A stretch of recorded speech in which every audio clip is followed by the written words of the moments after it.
cerita puasa itu. Nah Bapak Ibu, niatnya tadi kita sudah bahas.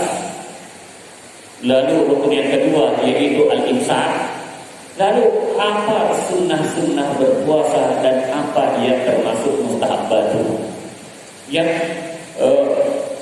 bagian daripada sunnah-sunnah puasa. Yang pertama as-suhur, sahur. Jadi sahur bagian daripada hal yang disunnahkan untuk berpuasa. Ustaz, saya telah makan banyak 2 piring baru tidur. Kalau Bapak Ibu yang saya muliakan ada kesempatan untuk bangunlah. Betul, sahur ini bukan kewajiban, bukan rukun niat, bukan rukun untuk berpuasa, tetapi hal yang disunnahkan setiap orang yang mau melakukan puasa. Maka bangunlah sahur untuk berpuasa. Bagaimana andai kata dia tidak bangun untuk melakukan sahur?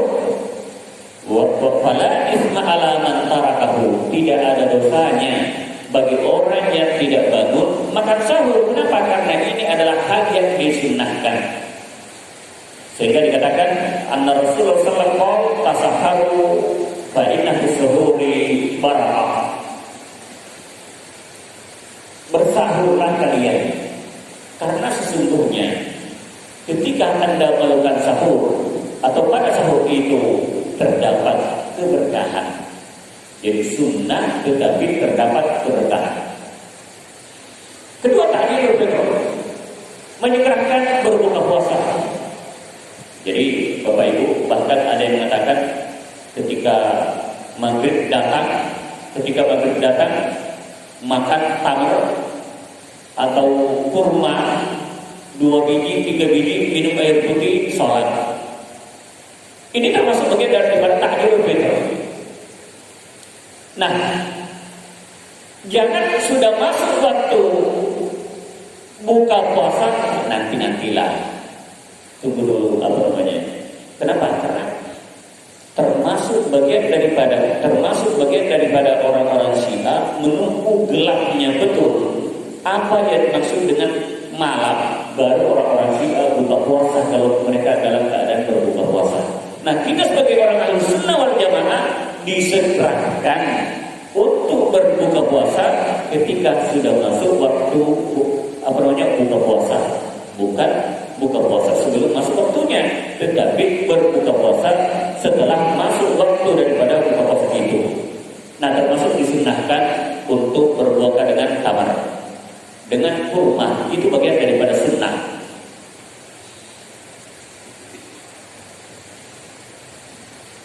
Wa istahaqqul iqlal min at-ta'ami bi iftar wa suhur. Disunnahkan tidak terlalu kenyang baik di waktu iftar ataupun di waktu suhur.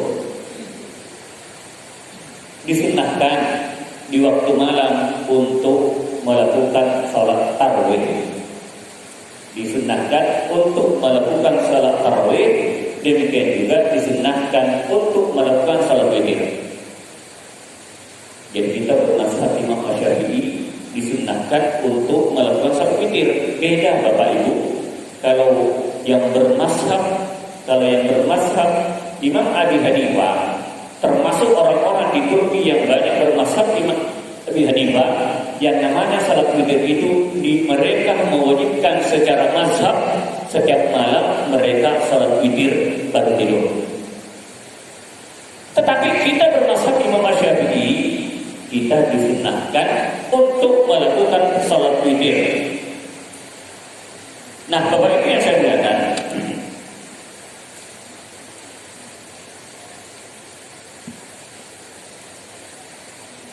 yubahu bisawmi an yadfa'a an nafsihi al-qar aw al-abshi bi suqil ma'i ala ra'sihi aw badanihi kullihi. Boleh. Jadi ketika cuaca begitu panas sekali, ini nampak 2 hari terakhir atau 2 kemarin begitu panas sekali, kita rasakan begitu panas. Apakah boleh saya masuk apa namanya, kamar mandi untuk menyiram badan saya mulai dari kepala sampai badan ini dibolehkan. Yang ketiga ini, masuk kamar mandi hanya untuk apa namanya, mendinginkan badan, siram kepala, mau pakai apa namanya, timba, mau pakai shower, silahkan, tidak apa-apa. Dikatakan di sini yubahu lis-shaimi an yanfa'a nafsah, dibolehkan kepada setiap orang yang berpuasa untuk bagaimana Anda bisa menahan puasa itu, mau menyiram kepalanya, mau menyiram kepalanya di waktu mandi, itu tidak apa-apa, itu dibolehkan. Yang penting jangan ngambil kesempatan untuk nyicip. Ya Pak ya, jangan ngambil kesempatan untuk nyicip. Ini kan lagi haus nih, gak ada yang lihat nih, nyicip itu. Lalu yang kedua, ini ada pembahasan kalau berbahasa ini apa namanya? Wa yubahu lahu an yasbaha junuban lam yaktasi wa yasub. Boleh bagi seseorang yang dalam keadaan junub belum mandi tapi ia berpuasa. Maksudnya begini Bapak, di waktu malam suami istri melakukan hubungan suami istri, atau di waktu malam ia mimpi basah, mohon maaf, berarti ia dalam keadaan junub, belum sempat ia bangun, tiba-tiba azan fajar belum bangun, belum sempat ia mandi, tiba-tiba azan fajar di masjid. Atau misalnya berhubungan badan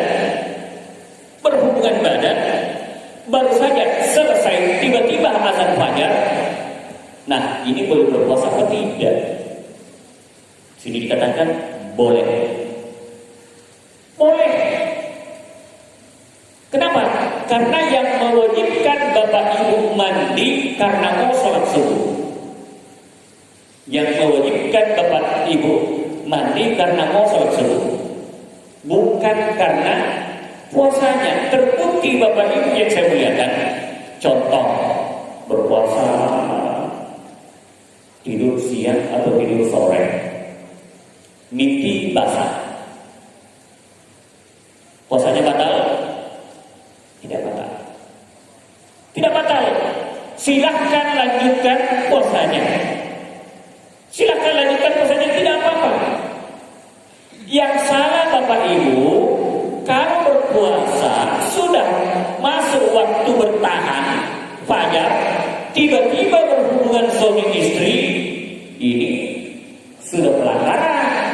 Ya Pak ya, sudah kafaran di sini.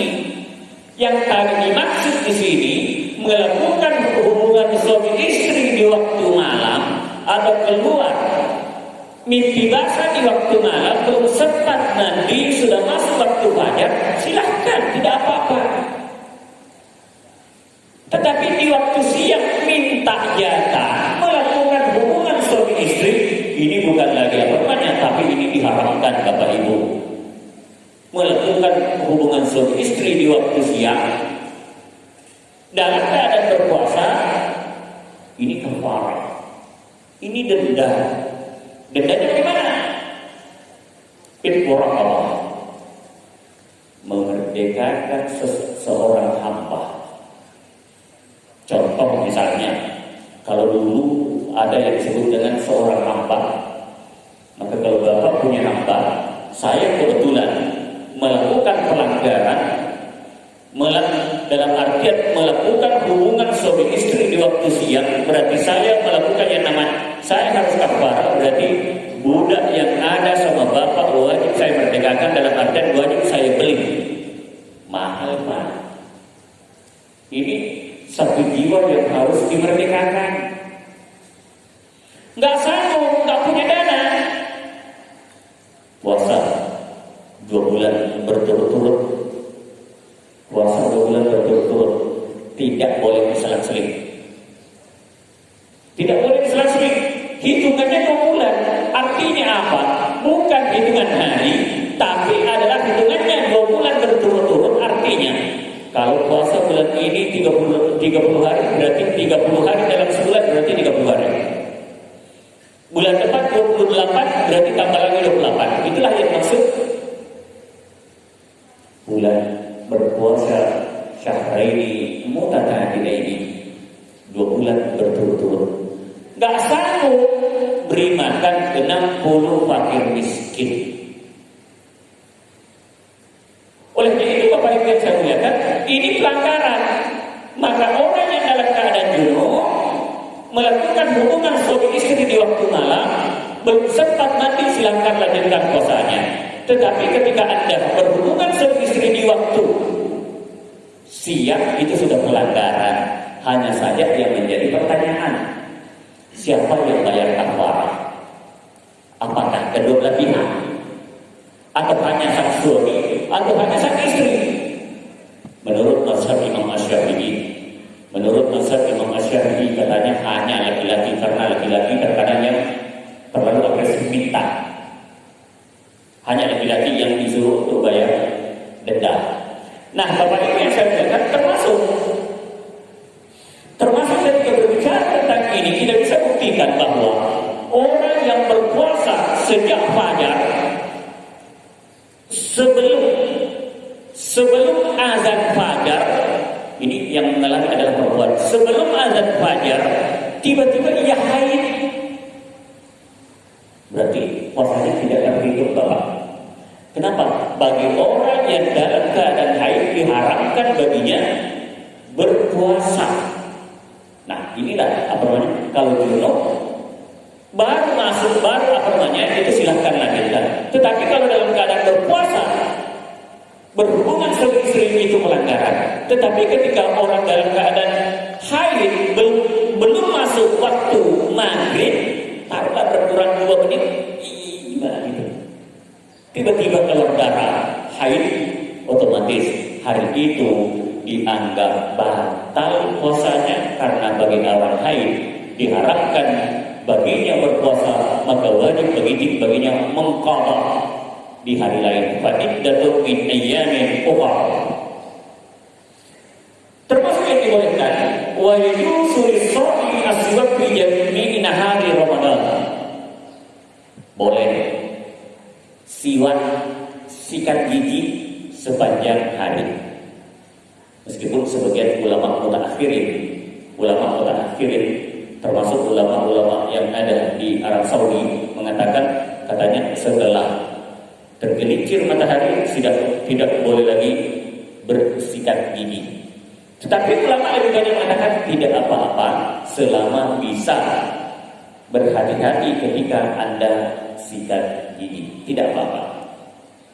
Termasuk apa yang dilakukan al-qublah.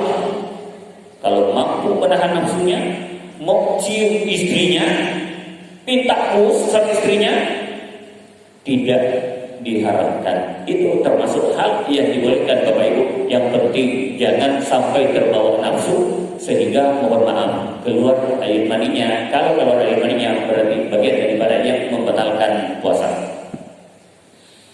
Nah, termasuk Bapak Ibu yang saya muliakan, terakhir, pembahasan yang terakhir yang membatalkan puasa. Yang membatalkan puasa al-aklu wa syarbu amdan. Makan dan minum secara disengaja. Makan dan minum secara sengaja adalah bagian daripada yang membatalkan puasa. Tapi kalau lupa, udah habis 1 gelas baru teringat, ya Allah, saya puasa. Itu rezekinya. Itu rezekinya, Bapak Ibu. Kenapa? Karena Anda dalam keadaan lupa. Yang penting jangan disengaja lupa. Berarti al-aklu wa syarbu amdan, bagian daripada hal yang membatalkan puasa jika makan dan minum secara disengaja. Olehnya tadi itu dikatakan al-imsaku an syahwatil batni, menahan diri dari syahwat perut, menahan makan dan minum. Termasuk yang membatalkan puasa ta'ammad walau qalilan, menyengaja muntah meskipun sedikit, sengaja muntah. Kalau masukkan kayaknya masuk dia bisa muntah Pak. Kalau menyengaja, tapi kalau tidak disengaja muntah nggak apa-apa. Al-haidu wan nifasu. Tadi saya beri contoh, sudah berpuasa dari puluhan jam, tapi ternyata sebelum azan maghrib, ternyata perempuan itu mengalami haid, mengalami nifas, maka bagian daripada hal yang membatalkan puasa itu, maka wajib baginya membatalkan puasa itu dan mengganti di hari-hari yang lain. Al-istimna, menyengaja mengeluarkan air maninya. Nah ini yang berbahaya, niat terus berniat untuk berbuka. Saya nanti akan buka pada waktu asar. Ada niat, berniat untuk membatalkan, maka ini bagian daripada batal puasanya. Kenapa? Karena bukankah niat itu termasuk rukun daripada puasa itu? Maka bagian daripada yang membatalkan puasa berniat untuk membatalkan, maka jangan pernah berniat untuk membatalkan puasanya.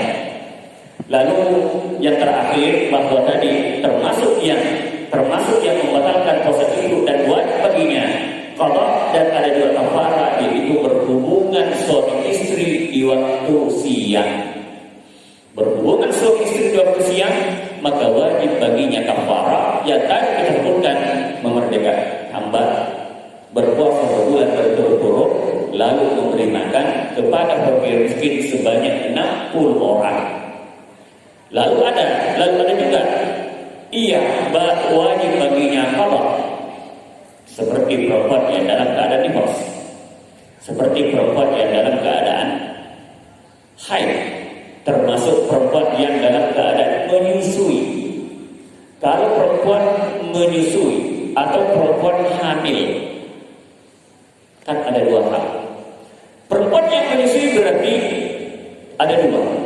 Apakah ia buka puasa karena dirinya, maka wajib. Kalau karena dirinya, maka wajib baginya untuk mengqadha saja. Demikian juga perempuan yang dalam keadaan hamil, kalau takut pada dirinya, qadha saja.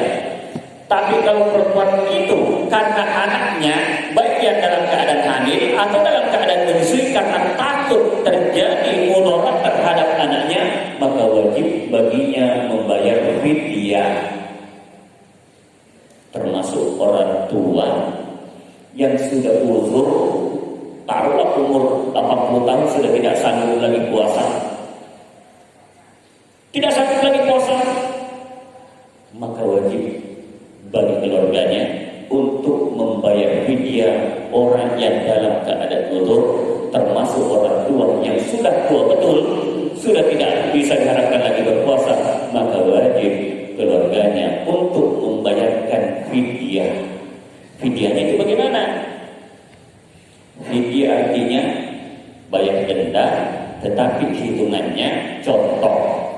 Ini terulang kepada kita. Dalam sehari hitungannya kita makan, Bapak Ibu, kalau makan siang berapa Bapak Ibu? Kalau makan siang kenyangnya sekitar 25.000, kenyang, berarti keluarkan 25.000. Kalau Bapak makan siangnya kenyang 30.000, keluarkan 30.000. Satu hitungannya per hari, per kali makan. Tidak dihitung sarapan, makan siang dan makan malam, hanya satu kali dalam sehari. Ini yang dimaksud dengan fidyah. Kalau kenyangnya 15.000 per hari, keluarkan 15.000. Artinya itu tergantung dari kita berapa kenyangnya sewaktu kita makan, itulah yang kita keluarkan. Kalau kenyangnya 100.000, keluarkan 100.000. Maka itulah yang dimaksud fidyah. Baik Bapak Ibu yang saya muliakan